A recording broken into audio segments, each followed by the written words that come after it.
Commander Jason Blake stood at the window of his ship, the horizon's edge, and stared at the empty outpost below. Something was wrong. Very wrong. The human station on the edge of the Helion sector looked perfect. The lights were off, but the solar panels still worked. The building stood clean and undamaged. The landing pad showed no signs of battle or panic. It was as if everyone had simply walked away. Jason had been exploring space for 15 years. He had seen abandoned stations before. They were always messy. Equipment left running. Doors left open. Personal items scattered everywhere. But this place was different. Everything was organized. Everything was peaceful. He turned to his crew. "Send a team down. I want to know what happened here." 3 hours later, his team returned with data files from the station's computer. Jason sat in his chair and began to read. What he found made his blood run cold. The logs told a story he had heard before but never wanted to believe. Humanity had joined the Galactic Council 40 years ago. They had come with hope and excitement. They wanted to be part of something bigger. They wanted friends among the stars. Instead, they found disappointment. The Council was old. Very old. Species that had traveled the stars for thousands of years ran everything. They had rules for everything. They had opinions about everything. And they looked down on newcomers humans tried to help. They offered medical knowledge. They shared engineering designs. They volunteered for dangerous peacekeeping missions. They did everything they could to prove their worth. The Council took everything humans offered. Then they asked for more, but they never said thank you. They never treated humans as equals. They treated them like servants. Jason read about the Primacy Accords. The Council had passed new laws 3 years ago. These laws said that young species like humanity could not expand to new worlds. They could not develop certain technologies. They had to ask permission for everything. Meanwhile, the old species could do whatever they wanted. They could take any world. They could build any weapon. They had no limits. The logs showed meeting after meeting where human representatives tried to argue against these laws. They presented facts. They showed how unfair the rules were. They asked for simple equality. The Council ignored them every time. Jason felt anger rising in his chest. He kept reading. 6 months ago, something changed. The human government held a secret vote. The question was simple. Should humanity stay in the Galactic Council or leave? The vote was not even close. 90% of humans wanted to leave, but they did not leave with anger. They did not leave with threats. They planned everything carefully. They would leave quietly with dignity. Jason found a video file. He played it. The screen showed the council chambers on Zentara Prime. The room was massive, with seats for hundreds of species. At the center stood Ambassador Kelvin Ross, the last human representative to the council. Kelvin was an older man with gray hair and tired eyes. He wore a simple blue suit. He looked calm, but Jason could see the sadness in his face. "Members of the Galactic Council," Kelvin began. His voice was steady and clear. "I stand before you today to deliver humanity's final message." The council members looked bored. Some were not even paying attention. "For 40 years we have tried to be good members of this community," Kelvin continued. "We have given freely of our knowledge and our labor.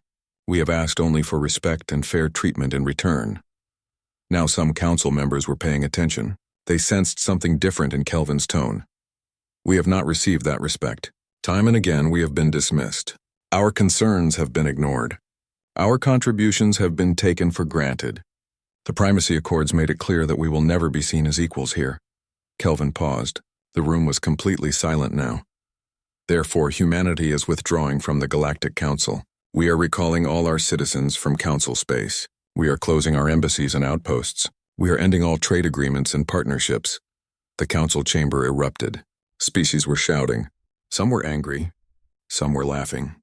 They thought this was a joke. Kelvin waited for the noise to die down. Then he spoke his final words. "We came to the stars seeking fellowship. We found only contempt. Humanity will no longer participate in a community that does not value our presence. We wish you well. Perhaps one day you will be ready to meet us as equals. Until then, goodbye." Kelvin turned and walked out of the chamber. The video ended. Jason sat back in his chair. He felt proud of Kelvin. The ambassador had spoken with dignity and strength, but what happened next was even more impressive. The logs showed that within 48 hours, every human in council space left. It was the largest and most organized evacuation in galactic history. Ships arrived at human colonies and stations. Everyone packed quickly and efficiently. There was no panic. There was no chaos. Everyone knew the plan. Everyone did their part. Trading posts closed their doors. Medical stations shut down their equipment. Embassies locked their buildings and left. Even humans who had married aliens from other species were offered transport home. The galaxy barely noticed. Most species assumed humans were just going back to Earth to sulk. They would come back eventually, begging to be let back into the Council. But then the trade ships arrived at Earth's solar system. Jason found the report from the first ship. He read it 3 times because he could not believe what it said. Earth was gone, not destroyed, not conquered by enemies. Simply gone. The trade ship had arrived expecting to find Earth where it had always been, 3rd planet from the sun. Instead, they found empty space. The moon was still there, orbiting nothing. Mars was empty, all its colonies abandoned. The entire planet had vanished. The ship searched everywhere. They checked every planet in the system. They scanned for debris or signs of destruction. They found nothing. Earth had disappeared without a trace. Jason closed the files and looked at his crew. They had all been reading the same information. They all looked shocked. "How is this possible?" asked his science officer, a young woman named Kate Phillips. "You cannot just move a planet." "Apparently you can," Jason said quietly. "Humanity did it. They took Earth and went somewhere we cannot find them." "But why?" Kate asked. "Why go to such extreme measures?" Jason thought about that question. He thought about everything he had read. He thought about Kelvin's speech. "Because they were done being treated like children," he finally said. "They were done being ignored and disrespected. They decided that if the galaxy would not accept them as equals, they would leave and build their own civilization." Jason looked back at the empty station below. He understood now why it was so clean. Humans had not fled in panic. They had left by choice. They had prepared everything. They had taken their time. They had left quietly, but they had made the loudest statement possible. Earth was gone, and the galaxy had no idea what it had just lost. 2 years had passed since Earth disappeared. The galaxy was starting to understand that something was very wrong. Dr. Rachel Moore sat in her laboratory at the Council's Central Research Institute. Papers and data files covered her desk. She had been working for months, collecting information that no one else wanted to see. Rachel was not human. She was Keltharian, a species known for their love of science and truth. She had worked with many humans during their time in the Council. She had liked them. They were curious and hardworking. They asked good questions. When humans left, Rachel noticed things that others did not. Small things at first. A medical conference canceled because the human doctors were gone. A supply ship that arrived late because humans were not managing the routes anymore. Research projects that stopped because human scientists had left. She started keeping records. Now 2 years later, she had a file so large it scared her. Rachel took a deep breath and sent a message to the Council. She requested an emergency meeting. She said she had important information about the human departure. The Council agreed to see her, but they did not sound worried. They thought she was overreacting. 3 days later, Rachel stood in the Council chambers, the same room where Kelvin Ross had given his final speech. She looked at the hundreds of species represented there. Most looked bored. "Thank you for seeing me," Rachel began. Her voice shook slightly. "I have spent 2 years documenting the effects of humanity's departure. What I have found is deeply troubling." She pressed a button. A large screen behind her lit up with data. "The Vaxiri plague," she said. "Does anyone know what is happening with it?" An old council member from the Rexian species spoke up. "The plague is a minor illness. It affects a few species. Nothing serious," Rachel shook her head. "It was a minor illness. But in the past 6 months, it has spread to 47 worlds. Over 2 million beings are sick. 300,000 have died." The council chamber became quiet. "The plague was always present," Rachel continued. "But humanity had built a network of medical stations throughout the galaxy. They treated the plague for free. They asked for nothing in return. Their stations kept it under control." She changed the screen. "When humans left, they closed all their medical stations. The plague is now spreading unchecked. Our own medical services cannot keep up. We do not have enough doctors. We do not have enough medicine." Rachel saw some council members starting to look worried. Good. They needed to worry. That is just one example, she said. Let me show you more. She spent the next hour presenting her findings.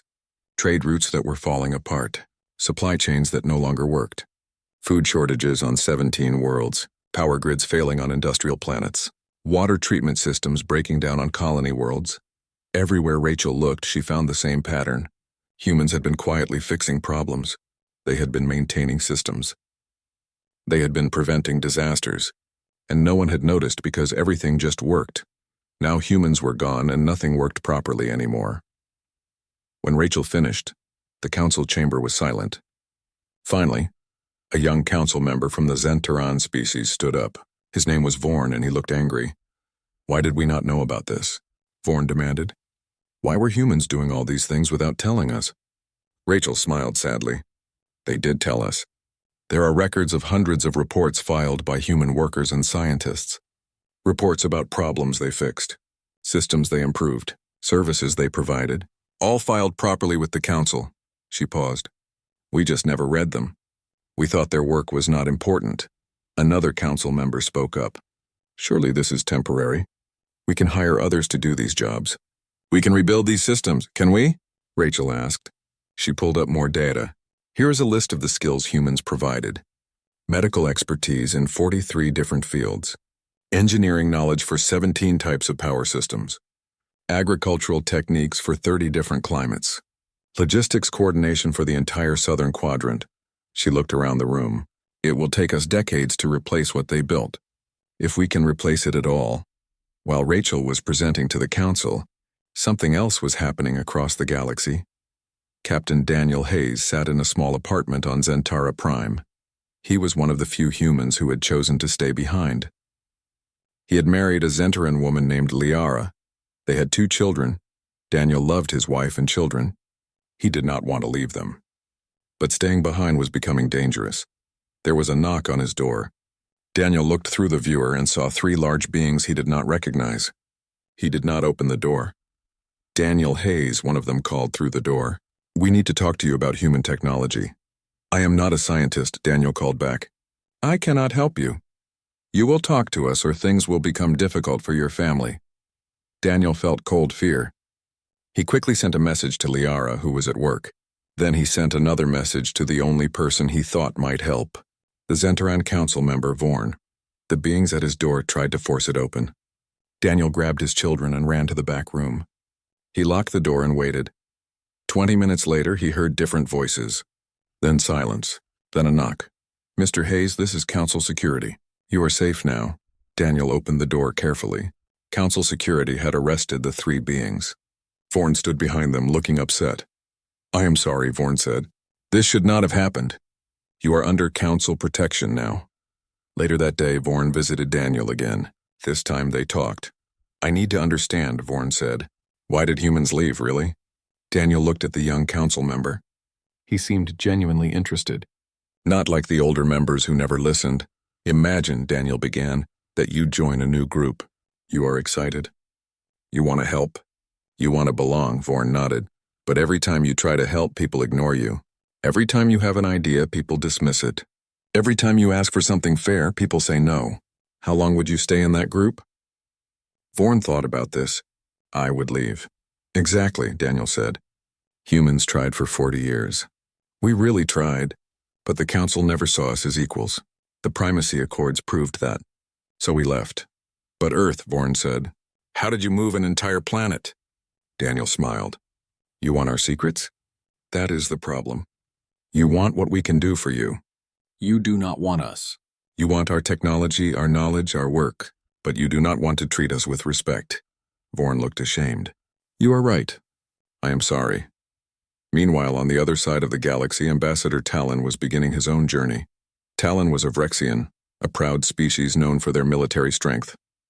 He had always thought humans were weak, too emotional, too soft, not worthy of being in the council. He had voted for the primacy accords. He had spoken against humans in dozens of council meetings. He had laughed when Kelvin Ross gave his farewell speech. Now Talon was not laughing. His homeworld was facing a crisis. The water purification system was failing. The Rexian engineers could not fix it. They finally admitted that humans had rebuilt the entire system 10 years ago. The Rexians did not understand how it worked. Talon spent days reviewing the files. He found something that shocked him. The humans had filed reports about the water system. They had explained every change they made. They had offered to train Rexian engineers. The council had ignored all of it. Talon made a decision. He would find the humans. He would demand answers. They could not just abandon the galaxy like this. They had a responsibility. But deep inside, Talon was beginning to wonder. Maybe humans were not the irresponsible ones. Maybe he was. Earth vanished quietly.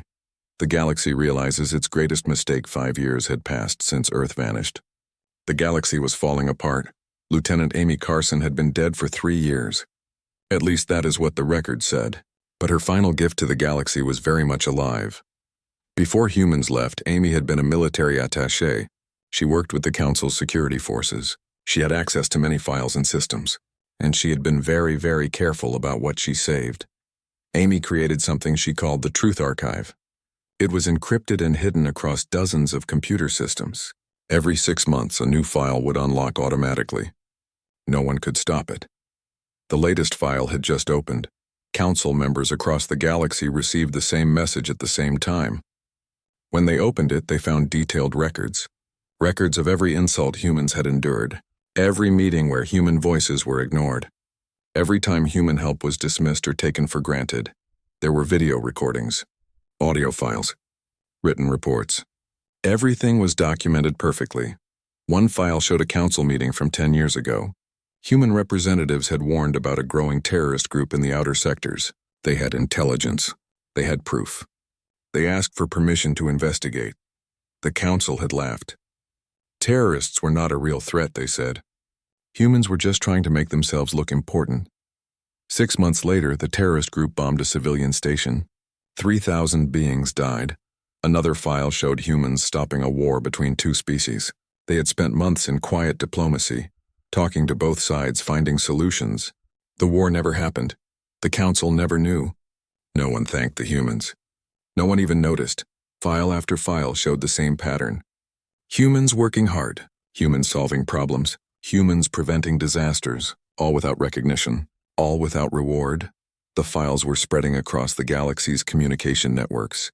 Regular citizens were reading them. They were shocked. Many were angry. On the water world of Delph, a young ambassador named Kira sat in her office reading through the files. She felt sick. Kira was Delphani, an aquatic species known for their sense of justice and fairness. She had always believed the council was good and right. Now she was seeing the truth. "This is wrong," she said to her assistant. "This is so wrong." Her assistant, an older Delphani named Marn, nodded sadly. "I worked with human diplomats before they left. They were good people. Kind people. We did not deserve their help, but they gave it anyway." Kira stood up. She made a decision that would change everything. "I am forming a group," she said. "We will find the humans. We will apologize. We will make this right." Within weeks, Kira's group had a name, the Seekers. Hundreds of beings joined from dozens of species. Most were young. Most had worked with humans before. All felt guilty about what had happened. But finding humans was impossible. Every clue led nowhere. Every trail went cold. Humans had erased their path with incredible care. They did not want to be found. The galaxy's economy was dying. Without human logistics coordination, trade was chaos. Ships arrived at the wrong times. Goods spoiled because no one managed the cold storage properly. Prices went up and up. Rich worlds bought everything they could and stored it. Poor worlds starved. The council tried to fix things. They created committees. They wrote new regulations. They hired consultants. Nothing worked. The systems humans had built were too complex. They connected too many different parts. Taking out the humans was like removing the foundation from a building. Everything was collapsing. Food riots broke out on 17 worlds in the same month. People were hungry and angry. They blamed the council. They blamed each other. The council's authority was crumbling. On the abandoned human colony of New Boston, an archaeologist named Peter Grant made a discovery that would become famous across the galaxy. Peter was not looking for anything special. He was just documenting the empty human buildings before other species moved in to take them over. New Boston had been a beautiful colony. Humans had built it with care. Now it sat empty and silent. Peter was scanning the foundation of the main colony building when his equipment detected something strange. There was a large cavity beneath the building, a space that should not be there. He got permission to dig. What he found took his breath away. It was a chamber carved into the bedrock. The walls were covered in writing, the same message repeated in hundreds of different languages. Every major language in the galaxy was represented. Peter read the message in his own language first. Then he read it in 5 others. The words were always the same. We build. You take, we help. You mock, we leave. You learn. Perhaps one day you will be ready for us. Until then, goodbye and good luck. Peter stood in that chamber for a long time. He felt the weight of those words. This was humanity's final message to the galaxy. Not angry. Not threatening. Just sad and honest. He took pictures and sent them to the council. Within days, the images spread everywhere. The message became a symbol. Some people saw it as an insult. Others saw it as a warning. Many saw it as the truth they had refused to see. Back on Zentara Prime, Daniel Hayes watched the news about Peter's discovery. His wife Liara sat beside him holding his hand. Your people left us a message, she said quietly. They left you the truth, Daniel replied. The question is whether anyone will listen. Daniel had become an unexpected voice for humanity. The Seekers came to him often asking questions. Council members interviewed him. Regular people wrote him messages. Everyone wanted to understand. Why did humans leave? Where did they go? Would they come back? Daniel answered the same way every time. Humans left because they were not welcome. They went somewhere they could build their own future. And they will not come back until the galaxy is ready to treat them as equals. Some people got angry when he said this. They thought humans were being arrogant. How dare they judge the council? But others understood. Kira understood. Vorn understood. Even some of the older council members were starting to understand. Ambassador Talon was on a ship, traveling through deep space. He had been searching for human colonies for 2 years. He had found nothing, but Talon was learning. He studied human history. He read their literature. He watched their videos and listened to their music. He wanted to understand them. What he found surprised him. Humans were not weak. They were incredibly strong. They had survived terrible things on their homeworld. Wars, diseases, natural disasters. They had built a civilization from nothing. They came to the stars hoping to find something better, hoping that other species would be wiser, kinder, more advanced than they were. Instead, they found the Council. An old, tired, bureaucratic system that cared more about tradition than justice, more about power than fairness. Talon began to feel something he had never felt before. Shame. He had been wrong about humans. Completely wrong. And his pride had blinded him to the truth. The galaxy was in crisis. Technology development had stopped. Without human innovation, progress had frozen. Medical research had halted. Engineering breakthroughs were not happening anymore. The Council realized too late that humans had been the driving force behind most recent advances. They asked questions no one else asked. They tried solutions no one else considered. They connected ideas in new ways. Now that creative spark was gone. The galaxy felt darker, colder, more hopeless. In the council chambers, an emergency session was called. The topic was simple but terrifying. How do we survive without humanity? No one had a good answer. Rachel Moore presented her latest research. The numbers were worse than before. If things continued this way, the galaxy would face total economic collapse within 5 years. We need them back, one council member said desperately. We need to find Earth. We need to bring humans back. Why would they come back? Vorn asked quietly. We have nothing to offer them except more of what drove them away. The room fell silent. Because Vorn was right. The galaxy had finally learned its lesson. But it might be too late. 10 years had passed since Earth disappeared. The galaxy had changed. Not for the better. Commander Lisa Bennett stood on the bridge of her ship, the Seeker's Hope. She was tired. Her crew was tired. They had been searching for humanity for 3 years without rest. Lisa was human, one of the few who had stayed behind. She had been away from Earth when the evacuation happened. By the time she returned to the solar system, Earth was gone.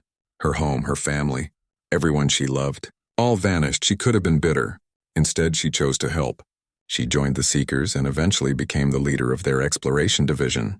If anyone could find humanity, it would be people who understood them. Her crew was special. A Delphani navigator named Torin, a Keltharian scientist named Mira, a Rexian security officer named Cax, a dozen others from different species, all united by one goal: find humanity and make things right. "Commander," Torin called from his station. "I have something strange on the sensors." Lisa moved to his console. "What am I looking at?" "Astronomical anomalies. 3 of them, all in the same region of uncharted space." Torin's tentacles moved across his controls. "The energy signatures are unusual." "Very unusual," Mira came over to look. "That pattern. I have seen something like it before, in theoretical papers about stellar engineering." Lisa felt her heart beat faster. "Are you saying someone is building something out there?" "Not just building," Mira said quietly. "Building on a massive scale." The Seekers' hope changed course. For 2 weeks, they traveled deeper into uncharted space than any Council ship had gone before. The anomalies grew stronger, then they saw it. "By the depths," Torin whispered. Ahead of them was something impossible. A Dyson swarm. Thousands of solar collectors orbiting a star, capturing its energy. Beyond that were habitats. Massive structures, each one the size of a moon. And beyond those were planets, their atmospheres glowing with the light of active terraforming. Someone had built an empire in the darkness between spiral arms. "Life signs?" Lisa asked, though she already knew the answer. "Millions," Mira reported. "No, billions. Across dozens of structures." A message appeared on their communication system. Text only, simple and direct. "Unknown vessel. You have entered human space. State your purpose." Lisa felt tears in her eyes. She had found them. After all these years, she had finally found them. "This is Commander Lisa Bennett of the Seekers' Hope," she transmitted. "We represent the Seekers, a coalition of species seeking to contact humanity. We wish to speak with your leaders." There was a long pause. Then another message: "Hold position. A representative will meet with you." 6 hours later, a human ship approached. It was beautiful, sleek and advanced, with technology that made Council ships look ancient. It docked with the Seekers' Hope. The airlock opened. A single human walked through. He was old, perhaps in his 80s, with white hair and deep wrinkles. But his eyes were sharp and clear. He wore a simple gray uniform with no decorations. "I am Captain Stephen Cross," he said. "I speak for the Human Confederation." "Welcome to Novatera." Lisa stepped forward. "Captain Cross, I am Commander Bennett. We have been searching for you for years." Stephen looked at her carefully. "I know who you are, Commander. We have been watching the galaxy. We know about the Seekers. We know about the crisis." "Then you know we need your help," Lisa said. "No," Stephen replied gently. "You want our help. There is a difference." He gestured to the common room. "Come, let us talk." They sat together, Lisa's crew on one side, Stephen alone on the other. "You found us," Stephen began. "That is impressive. We did not make it easy. But finding us and convincing us to return are very different things." "The galaxy is falling apart," Lisa said. "Millions are suffering.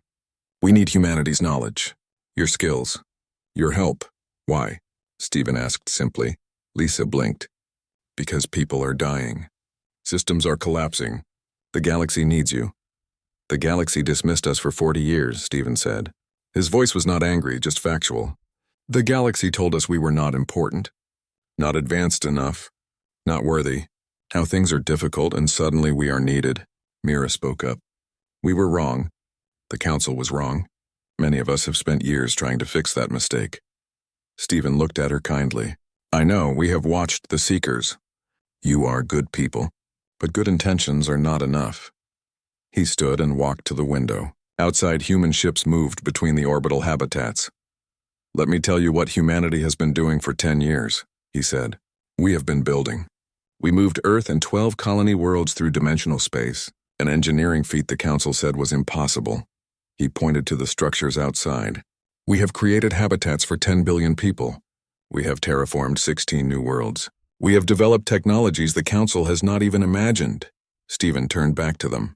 "We have built a civilization based on cooperation, not hierarchy. Every human has a voice. Every contribution is valued. We have no council of old species looking down on younger ones." Then share that with us, Lisa pleaded. Come back and teach us.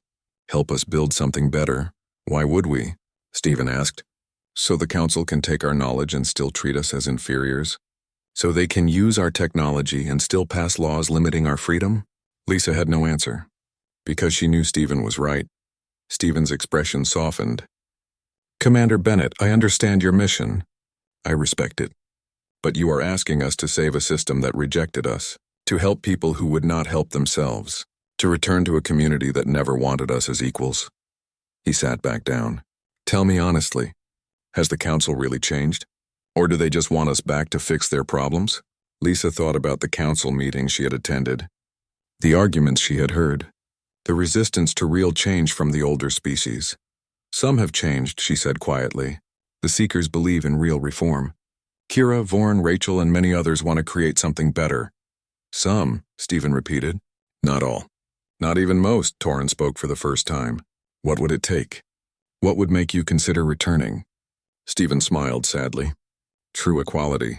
Real respect. A complete restructuring of the council. Basically, everything the old guard refuses to accept.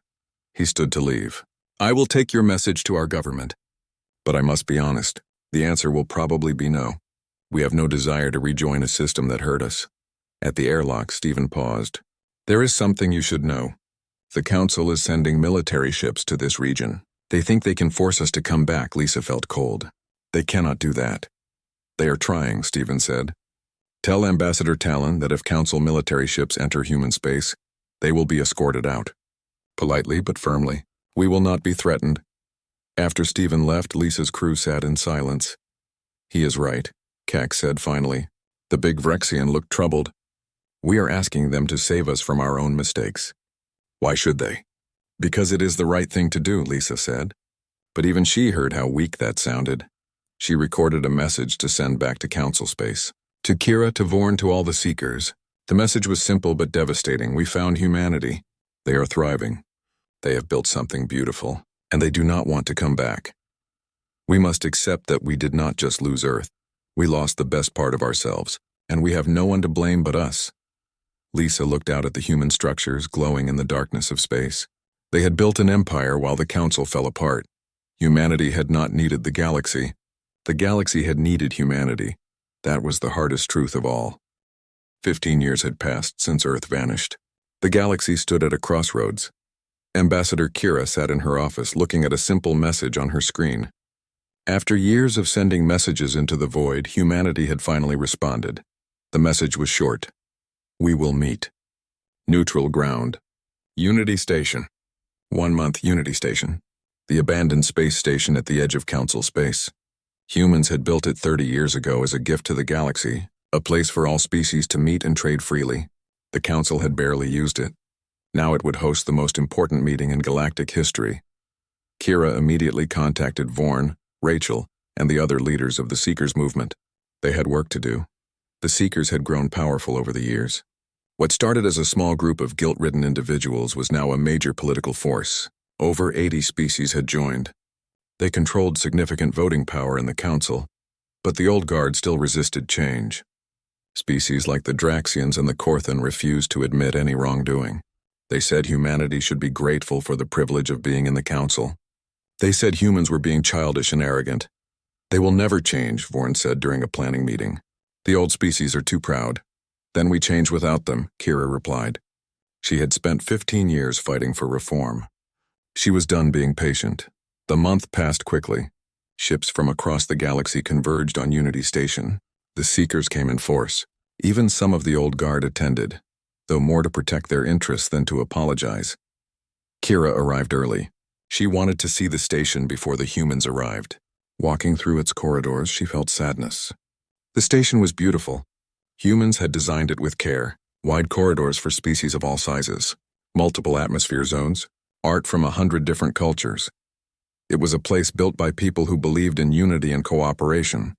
And the galaxy had ignored it. On the day of the meeting, a fleet of human ships arrived. They were magnificent.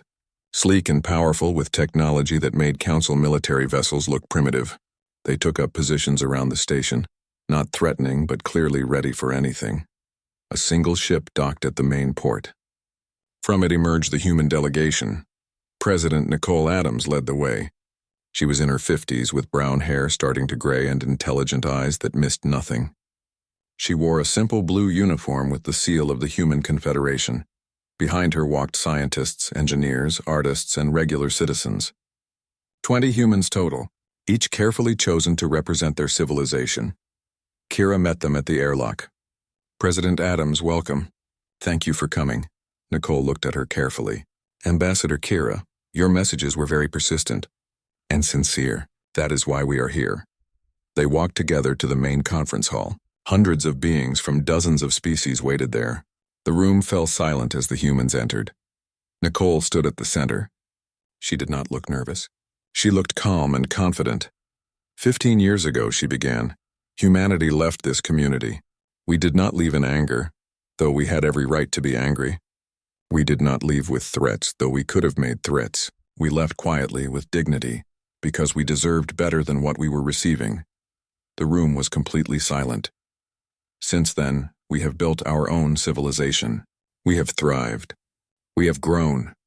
We have achieved things the Council said were impossible. We did all this without your help, without your approval, without your permission. An old Rexian council member stood up. Then why are you here? To gloat? Nicole looked at him calmly. No, we are here because we were asked to come. Because the Seekers have shown genuine remorse and desire for change. Because we remember what we once hoped this galactic community could be. She pressed a button.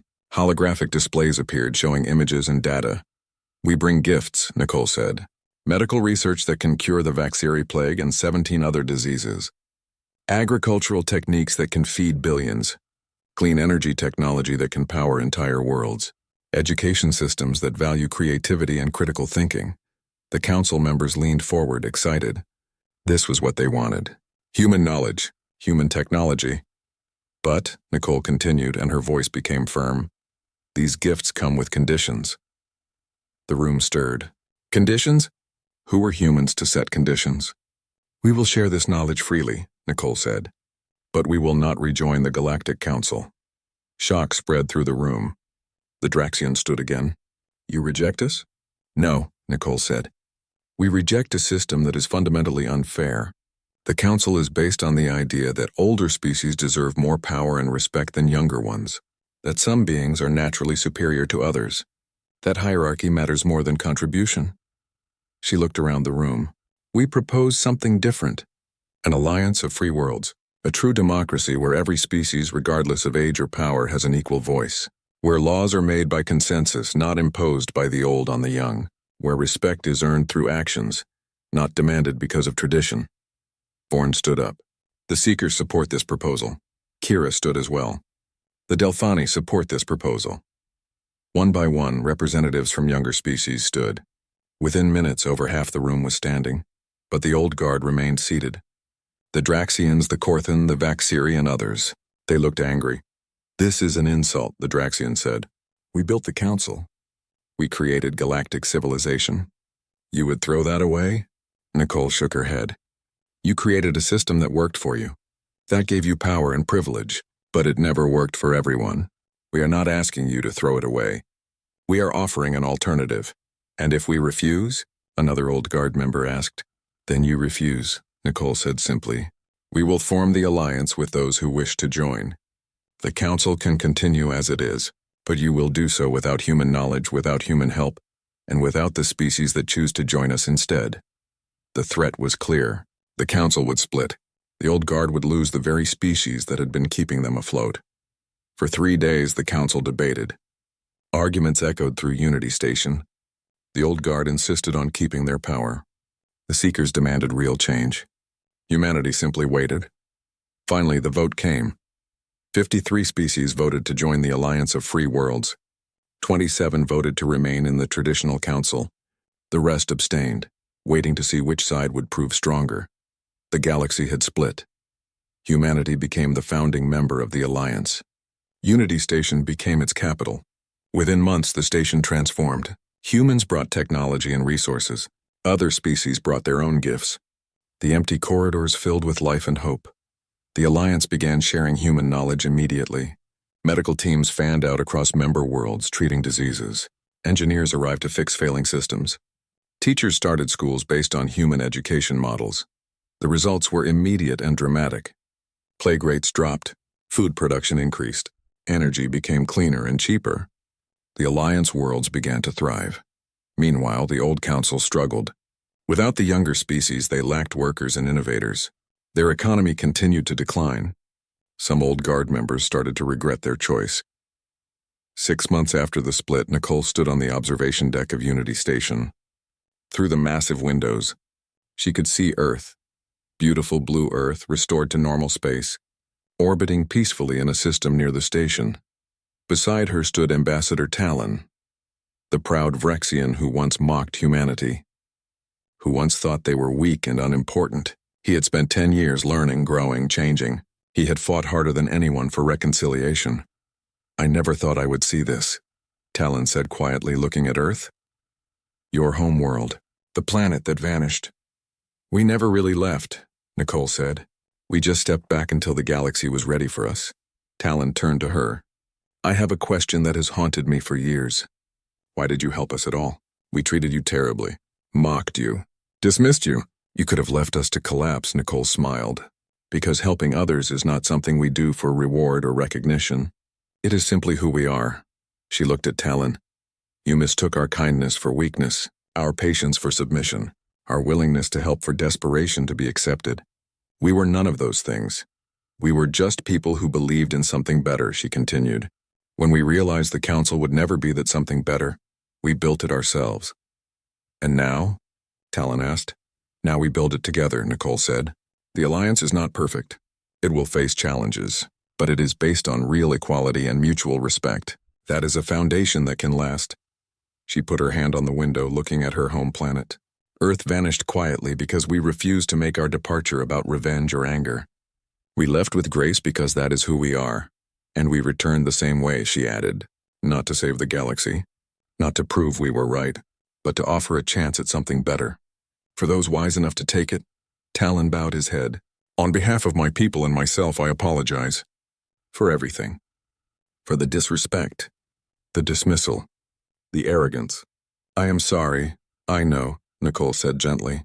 "Your actions over the past years have shown that. Apologies are important, but change is more important. You have changed, Ambassador. That matters more than words." They stood together in silence, watching Earth turn slowly in space, a blue jewel that had vanished quietly and returned on its own terms.